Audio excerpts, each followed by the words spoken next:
اللہ اللہ اللہ اللہ اللہ اللہ۔ تم کیا کر رہے ہو؟ بوائے فرینڈ گرل فرینڈ کیا کر رہے ہو؟ جھوٹ، سود، بدماشی، عیاشی۔ جس قوم میں ظلم پھیل جائے، جس قوم میں بددیانتی پھیل جائے، جس قوم میں جھوٹ پھیل جائے، اس کا جنازہ نکل چکا ہے، مارنے کی ضرورت نہیں ہے۔ میرے بچوں، ہم اس ملک کو بنائیں، اور اللہ کا قانون ہے کہ اپنے آپ کو بدلو۔ ان اللہ لا یغیر ما بقوم حتی یغیروا ما بانفسہم۔ طارق جمیل سے شروع کریں کہانی۔ مجھے پھر اقبال یاد آتا ہے، تجھے کیوں فکر ہے اے گل دلے صد چاک بلبل کی، تو اپنے پیرہن کے چاک تو پہلے رفو کر۔ یہ جو تم تھوڑے سے بچے بیٹھے ہو نا، اور ادھر پردے میں بچیاں بیٹھی ہیں، تم آج سے اس ملک کی فلاح کے لیے جینا شروع کرو۔ لہذا ہم کیا کریں؟ جو نبوت کا طرز ہے، اپنے آپ کو بدلو، اپنے آپ کو بدلو۔ میں اس دیش میں جھوٹ نہیں بولوں گا، اس دیش کو جھوٹ سے پاک کر دو۔ میں اس میں ظلم نہیں کروں گا، اسے ظلم سے دھو دو۔ میں یہاں دھوکہ کسی کو نہیں دوں گا، اس کو دھوکے سے پاک کرو۔ میں سود پہ نہ پیسے رکھوں گا، نہ سود لوں گا، نہ سود کے قرضے لوں گا، نہ سود پہ کاروبار کروں گا۔ میں اپنے ماں باپ کے پاؤں دھو کے پیوں گا۔ اپنے سے شروع کریں۔ میری نماز نہیں چھوٹے گی۔ اب لڑکے لڑکیاں کٹھے پڑھتے ہو، میری نظر کبھی بے حیا نہ اٹھے گی۔ یاد رکھنا میرے بچوں، جس کی نظر بے حیا ہو جائے، دنیا کے جنید بغدادی اس کے دل کو نرم نہیں کر سکتے، اس کا دل پتھر ہو جاتا ہے، اس میں خیر جاتی ہے۔ میں انہی وادیوں سے نکل کے مدرسوں میں گیا ہوں۔ میں گورنمنٹ کالج لاہور میں پڑھا، میں سنگر تھا گورنمنٹ کالج لاہور پر، ڈانسر تھا۔ میں نے اس غلاظت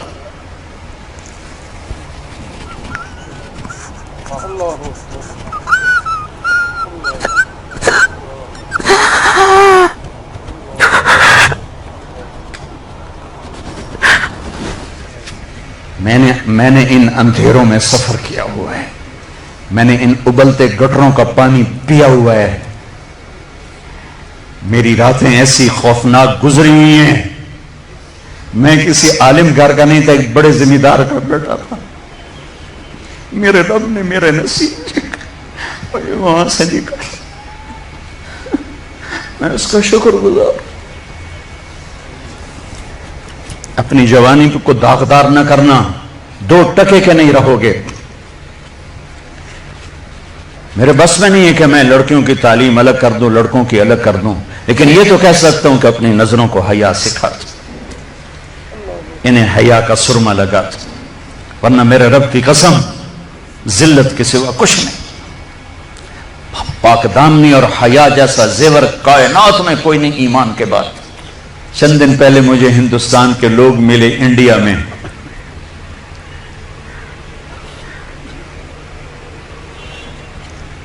تو ان کا یہ ہم گشت کر رہے تھے، سکھوں کا محلہ تھا، تو ایک بوڑھی خاتون آئی کہ بیٹا میرے پتروں نے بھی مسلمان بناؤ۔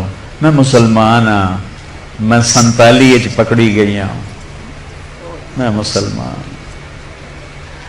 میری ساری اولاد سکھ ہے، کوئی نہ مسلمان بنا چھوڑو۔ میں آج تائیں ایمان نو اپنے ہاں نہ لایا ہے۔ ایسی لاکھوں بیٹیاں تھیں۔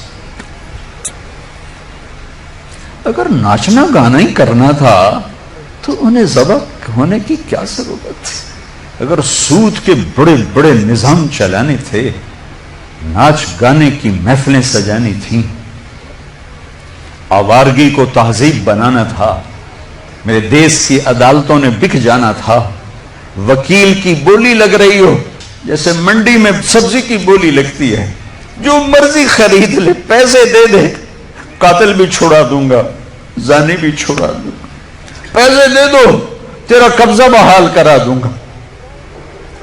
جج کے قلم کی قیمت لگ چکی ہو، اتنے پیسے دے دو، سائن کروا لو۔ عدالتیں عمارتوں کا نام نہیں ہے، عدالتیں انسانوں کا نام ہیں۔ جب انسان بھیڑ بکری کی طرح بکنے لگیں، جب قانون کے قلم کی بولیاں لگیں، جب مالدار کے لیے اور قانون ہو، غریب کے لیے اور قانون ہو، طاقتور کے لیے اور قانون ہو، حکمران کے لیے اور قانون ہو، مخالف کے لیے اور ہو، اپنوں کے لیے اور ہو، تو وہ جنگل ہے، وہ جہاں افریقہ کا جنگل ہے، وہ کینیا اور تنزانیہ کا جنگل دنیا کا سب سے بڑا جنگل ہے. ابھی دیکھ کر آیا ہوں میں، ہماری جماعت چلے کی تھی. یہ اس سے بھی بڑا پاکستان ہو یا کوئی دیش ہو، میرا دیش ہے، میں اس کے لیے آنسو بہا رہا ہوں. پولیس کے رویے مالدار کے لیے اور، غریب کے لیے اور، طاقتور کے لیے اور، پیسہ دینے والے کے لیے اور، رشوت دینے والے کے لیے اور. ظالم کو پوچھنے والا کوئی نہ ہو، مظلوم کی سننے والا کوئی نہ ہو. یہ کیسی عدالتیں ہیں جہاں مظلوم کی صدا نہ پہنچ سکے؟ یہ کیسا انصاف ہے کہ مظلوم کو انصاف لینے کے لیے اگلی نسل تک کا انتظار کرنا پڑے؟ یہ کیسا انصاف ہے جہاں گھر بک جائیں، جائیدادیں بک جائیں اور پھر بھی وکیل کی فیس پوری نہ ہو؟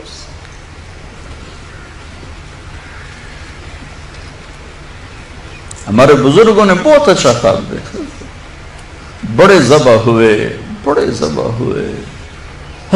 چمن میں تخت پر جس دم شہ گل کا تجمل تھا، ہزاروں بلبلیں تھی باغ میں، ایک شور تھا غل تھا، کھلی جب آنکھ نرگس سی نہ تھا جز خار کچھ باقی، بتا تھا باغباں رو رو یہاں غنچہ یہاں گل تھا.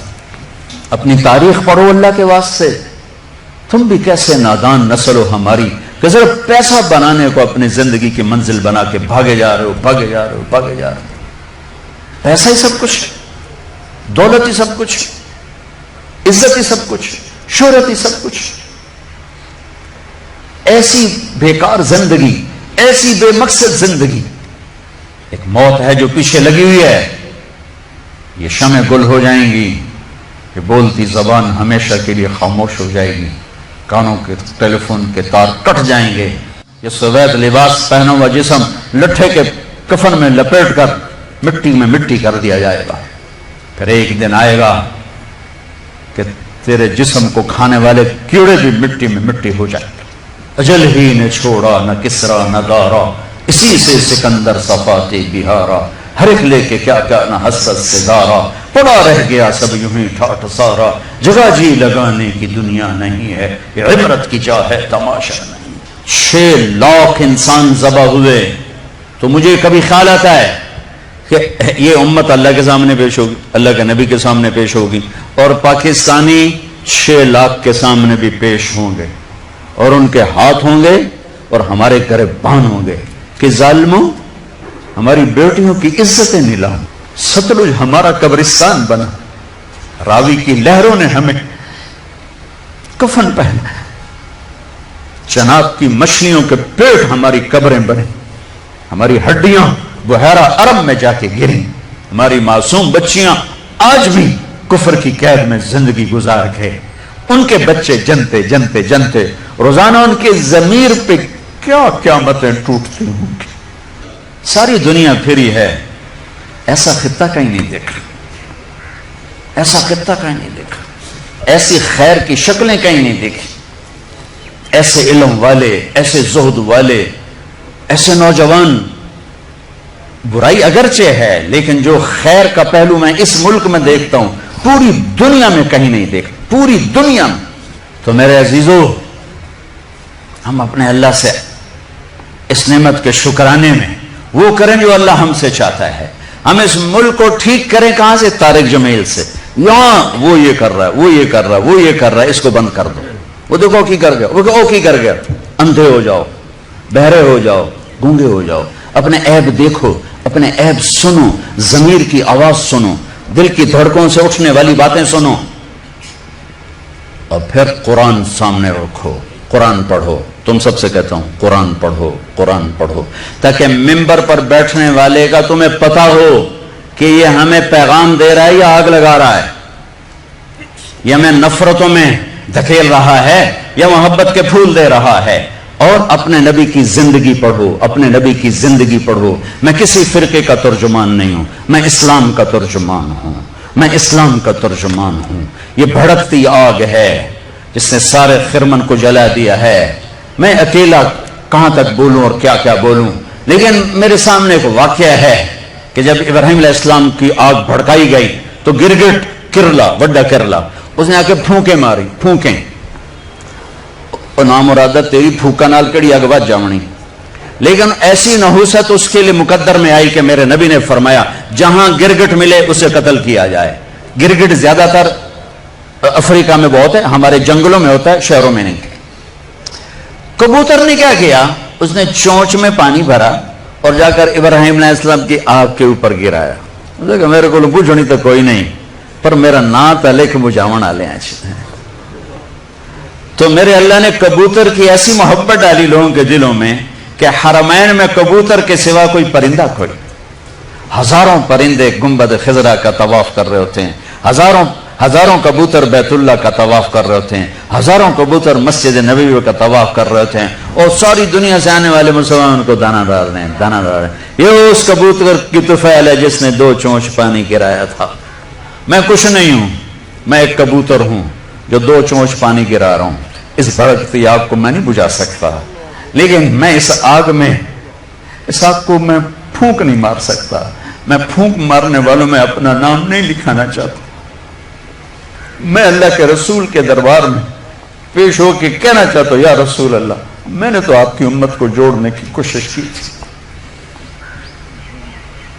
آگے تمہاری مرضی، شیعہ بنو، سنی بنو، بریلوی بنو، دیوبندی بنو، وابی بنو، جو مرضی ڈھول بجاؤ.